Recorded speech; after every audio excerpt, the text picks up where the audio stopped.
சிக்கந்தர் பாதுஷா அவர்கள் மிக சிறந்த ஆன்மீகவாதியாகவும் மனிதாபிமானம் மிக்கவராகவும் எந்நேரமும் இறை தியானத்தில் இருப்பவராகவும் 5 நேர தொழுகையாளியாகவும் இருந்தார்கள். இவர்கள் சவுதி ஜித்தா என்ற துறைமுக நகரின் ஆளுநராக இருந்தார்கள். ஏர்வாடி இப்ராஹிம் பாதுஷா அவர்களின் கனவில் தோன்றிய நபிகள் நாயகம் தமிழகம் சென்று இஸ்லாம் பரப்ப வேண்டியின் பேரில் இப்ராஹிம் பாதுஷா தலைமையில் 4000 பேர்களில் ஒருவராக சிக்கந்தர் பாதுஷாவும் தமிழகம் வருகிறார்கள். கிபி 1186 கண்ணூர் வழியாக தமிழகம் வந்தார்கள். நெல்லை, மதுரை, நாகை ஆகிய பகுதிகளில் சமயப்பணி மேற்கொண்டு அமைதியாக இஸ்லாமிய சமய கருத்துக்களை விளக்கி ஒரே இறைவன் கொள்கைகளை விளக்கி மதப்பரப்புரை செய்து வந்தார்கள். அப்போது பாண்டிய நாட்டை அரசாண்ட 5 மன்னர்களுக்குள்ளும் சுமூக உறவு நிலவவில்லை. அவர்களுக்குள் போட்டியும் பூசலும் பகமையும் மலிந்து காணப்பட்டன. இதன் விளைவாக மார்க்க விளக்கம் புரிய வந்த சுல்தான் சையத் இப்ராஹிம் வலி அவர்கள் மற்றும் 4000 பேர்களும் வாளேந்த நிர்பந்திக்கப்பட்டார்கள். அந்த நாளில் பௌத்திர மாணிக்க நகரை ஆண்டு வந்த விக்ரம் பாண்டியன் தன் தம்பி குலசேகர பாண்டியனுக்கு பங்கு கொடுக்காததால் தன் அண்ணன் மீது வெறுப்புற்று இப்ராஹிம் பாதுஷாவின் உதவியை வேண்டி அவரை தூதனுப்பி பேச செய்கிறார். குலசேகர பாண்டியனின் பரிதாப நிலையை கண்டு விக்ரம பாண்டியனிடம் சென்று எவ்வளவு முறையிட்ட போதும் அவர் பங்கு கொடுக்க மறுத்து விடுகிறார்.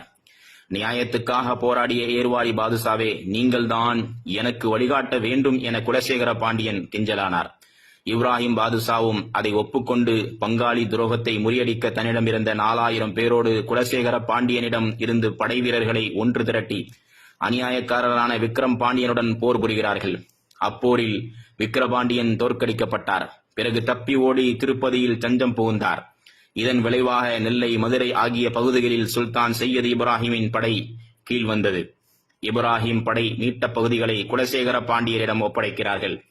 மதுரை பகுதியையும் முகவை பகுதியையும் குலசேகர பாண்டியன் இப்ராஹிம் பாதுஷாவிடம் ஒப்படைத்து அதை நீங்களே அரசாள வேண்டும் என வேண்டு அவர் விருப்பப்படி குலசேகர பாண்டியனுக்கு முடிசூட்டி ஆட்சியில் அமர செய்துவிட்டு ஏனைய பகுதிகளுக்கு அரசராக பொறுப்பேற்று கிபி 1195 முதல் 1207 வரை 12 ஆண்டுகள் 7 மாதங்கள் நெல்லை, மதுரை பகுதிகளை ஆட்சி செலுத்தினார்கள். மதுரை பகுதியை சிக்கந்தர் பாதுஷா கவர்னராக இருந்து ஆட்சி புரிய நியமித்தார்கள். இதுவே தமிழ் மண்ணில் தோன்றிய முதல் முஸ்லிம் மன்னராட்சியாகும். இதன் தலைநகரம் பௌத்திர மாணிக்கப்பட்டினமாகும். சுல்தான் சையத் இப்ராஹிம் வலி தமது ஆட்சி காலத்தில் நாணயங்களை வெளியிட்டார்கள். அவரது சமகாலத்தவர் சோழ நாட்டை ஆண்ட 3ஆம் குலத்துங்கன் என்பது குறிப்பிடத்தக்கது. சுல்தான் சையத் இப்ராஹிம் வலி எல்லா மக்களிடமும், குறிப்பாக முஸ்லிம் அல்லாதவர்களிடமும் அன்புடனும் பாசத்துடனும் மனிதநேயத்துடனும் ஆட்சி புரிந்தார்கள். இஸ்லாமிய மார்க்க விஷயத்திலும் தாராள தன்மையை கடைபிடித்து ஒழுங்கினார். தமிழ்நாட்டின் வரலாற்றிலேயே முதல் முஸ்லிம் அரசர் என்ற பெருமையுடையவராகவும் ஏர்வாடி சுல்தான் சையத் இப்ராஹிம் வலி அவர்களே. போரில் தோற்ற மன்னன் விக்கிரபாண்டியன் ஓடோடி திருப்பதி சென்று தன் நண்பர்கள் அனைவரையும் சந்தித்து அரபியர்களின் படையெடுப்பு பற்றி விவரித்தார். அங்கேயே விருந்தினராக இருந்து போர் பயிற்சி கற்று வந்தார். விக்கிரபாண்டியன் அவர்களுக்கு விக்கிரபாண்டியன் நண்பர்கள் குழு ஒரு பெரிய போர் படையை உருவாக்க உதவினார்கள். 12 ஆண்டுகள் பிறகு ஏர்வாடி பாதுஷா நாயக படையில் 4000 பேரில் அப்பாஸ் தலைமையிலான 3000 பேர் கொண்ட குழு மெக்காவிற்கு உமரா செய்ய சென்றார்கள். இவ்வாய்ப்பை பயன்படுத்திய விக்கிரம பாண்டியனின் உறவுக்காரரான வீரபாண்டியன் மற்றும் திருப்பூண்டியன் திருப்பதி மண்ணின் துணையுடன் மதுரையை நோக்கி படையெடுத்து வந்தார்கள். போர் நடத்த பெரும் படையோடு நெருங்கினார்கள் திருபாண்டியன் மதுரை வருகையை பற்றி அறியாத மதுரை கவர்னர் சிக்கந்தர் அவர்கள் தன் போர்ப்படை பற்றி கவனம் செலுத்தாமல் இஸ்லாத்தை பரப்புவதில் கவனம் செலுத்தினார். திருப்பா பாண்டியனின் வலிமைமிக்க படை சுல்தான் சிக்கந்தர் பாதுஷாவுடன் தீவிரமாக போரிட்டது. இரு தரப்பிலும் பல வீரர்கள் கொல்லப்பட்டனர். பல பகுதி சுல்தான்கள் மீது இந்த போர்களில் கொல்லப்பட்டனர், படுகொலை செய்யப்பட்டனர். பாண்டியர்களை எதிர்கொள்ள அரபியர்களுக்கு அதிக படைகள் தேவைப்பட்டன. சுல்தான் சிக்கந்தர் பாதுஷா தனது 9 வீரர்களை அனுப்பி போரை பற்றியும் மேலும் படைகள் தேவை என்ற பௌத்திர மாணிக்கப்பட்டினத்தின் தற்போது ஏர்வாடி ஆட்சியாளரான சுல்தான் சையத் இப்ராஹிம் ஷகீத்துக்கு தெரியப்படுத்த அனுப்பினார்கள். இதனால் ஏர்வாடியில் இருந்து அதிகமான வீரர்கள் வருவார்களே என்று அஞ்சிய திருப்பா பாண்டியன் 9 அரேபிய வீரர்களை தடுத்து நிறுத்த தன் படை வீரர்களை ஏராளமாக அனுப்பினார். கீழடி சிறைமான் அருகே உள்ள பள்ளி சந்தையில் சையது சாலார் ஷா ஷஹீத் என்பவரும், சக்கிமங்கலம் அருகே உள்ள கார்ஷேரியில் சையத் இப்ராஹிம் ஷஹீத் கொல்லப்பட்டனர். எஞ்சிய 7 வீரர்களும் போரிட்டு ஏர்வாடி நோக்கி பயணத்தை தொடர்ந்தனர். மீண்டும் ஒரு பெரிய பாண்டிய படை வீரர்கள் அவர்களை பின்தொடர்ந்தனர் மற்றும் மானாமதுரையில் நடந்த கடுமையான போரில் அஞ்சனமார், பஞ்சம்பீர் என அழைக்கப்படும் 5 அரேபிய வீரர்கள் கொல்லப்பட்டனர்.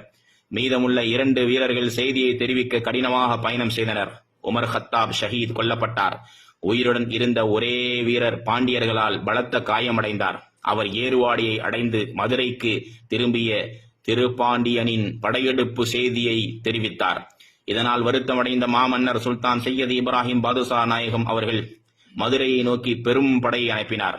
ஆனால் பாதுஷாவின் படைகள் மதுரையை அடைவதற்குள் வீரபாண்டியன் ஏர்வாடி வந்து கடுஞ்சமர் புரிந்து சுல்தான் சையது இப்ராஹிமை ஷஹீதாக்கி வெற்றி கொண்டார். ஏர்வாடியில் சுல்தான் சையது இப்ராஹிம் நல்லடக்கம் செய்யப்பட்டார். பிறகு மதுரையில் சிக்கந்தரை தேடி அலைந்த திருப்பா பாண்டியன் இறுதியாக திருப்பரங்குன்றம் அருகே மலை மேலே சிக்கந்தர் பாதுஷா இருப்பதை அறிந்தார்கள். சிக்கந்தரை சுற்றி வளைத்தார்கள் பாண்டிய படைகள். மரணம் நெருங்குவதை அறிந்த சிக்கந்தர் சுல்தான் பாதுஷா தனக்கு விருப்பமான திருப்பரங்குன்றம் மலையில் தஞ்சமடைகிறார். பாண்டிய படைகள் திருப்பரங்குன்றம் மலையில் சிக்கந்தர் இருப்பதை அறிந்து மலைக்கு வந்த சிக்கந்தரின் ஆலோசகரான தர்வேஷையும் அவரது படைத்தலைவரான பாலமஸ்தானையும் மருத்துவரான ஹக்கீம் லுக்குமானையும் கொள்கிறார்கள். பின்னர் சுல்தான் சிக்கந்தர் பாதுஷா அவர்கள் மலை குகையில் தொழுகையில் நின்று வணங்கிய போது பாண்டிய வீரர்களின் மாலூன்களில் ஒருவர் சுல்தான் சிக்கந்தர் பாதுஷாவை கொன்றார். இன்னா லில்லாஹி வ இன்னா இலைஹி ராஜிஊன். சிக்கந்தர் பாதுஷா ஷஹீதாக்கப்பட்ட நாள் ஹிஜ்ரி 607 ரஜபு பிறை 17. சிக்கந்தரின் மரணத்திற்கு பின் பாண்டிய மன்னருக்கு கண் பார்வை பறிபோனதால் சிக்கந்தர் அவர்களின் அடக்கத்தலத்தில் மன்னிப்பு பெற்று மீண்டும் கண் பார்வை பெற்றார். அதற்கு நன்றியாக சிக்கந்தர் இறந்த இடத்தை மலை உச்சியை சுற்றியுள்ள நெல்லித்தோப்பு பகுதி மலை நிலங்களையும் தானமாக கொடுத்து அதற்கு செம்பு பட்டாயமும் கல்வெட்டும் இட்டு கொடுத்தார்கள். அவர் இறந்த அந்த மலை உச்சி இடத்திலேயே பாண்டியரின் ஒத்துழைப்போடு கல்லறை கட்டப்படுகிறது.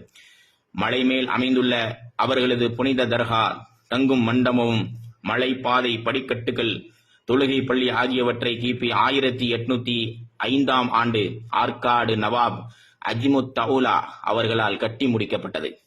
பெரிய அளவில் தர்காவை சீர் செய்தது இந்துவாய் இருந்து முஸ்லிமாக மாறிய மருது நாயகம் கான் சாஹிப் ஆட்சியில்தான். மதுரையை சுற்றியுள்ள பெரும்பாலான தர்காக்களில் அடக்கமானவர்கள் ஏர்வாடி பாதுஷாவின் வீரர்களே.